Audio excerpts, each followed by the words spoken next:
folks, I have a pretty cool repair project to tell you about. This is a 1920s or so tenor banjo, and my friend Gail needed it for a traditional jazz band, but she wanted to use the fingerings from her ukulele.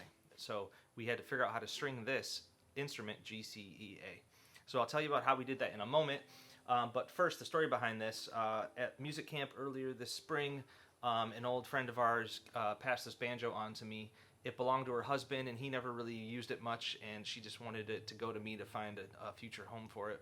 And so we put it on the shelf. I didn't think much about it, and then Gail came to me with this need.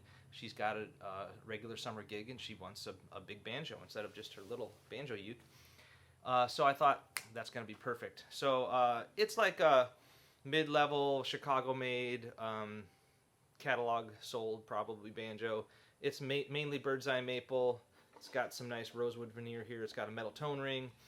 This side of the neck is beautiful bird's eye, and this side of the neck has got a giant knot. It's pretty funny.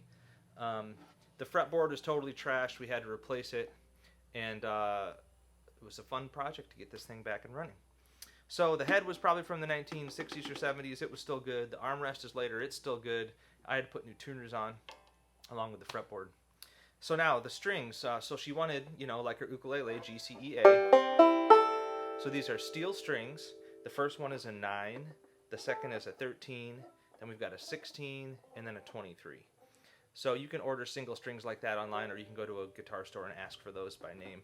But it's 9, 16, 23, 9, 13, 16, 23 wound.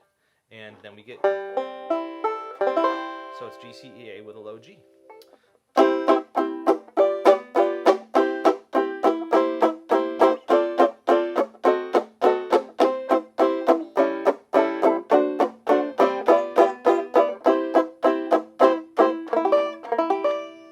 And it sounds traditional. Sounds like an old-timey traditional jazz banjo. So I'm really happy with how it came out.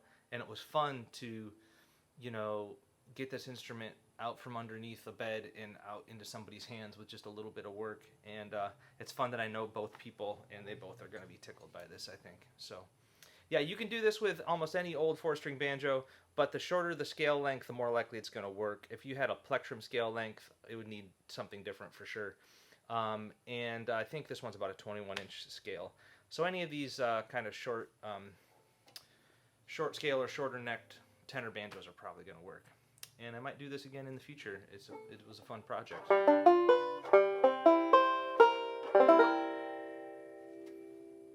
Cheers.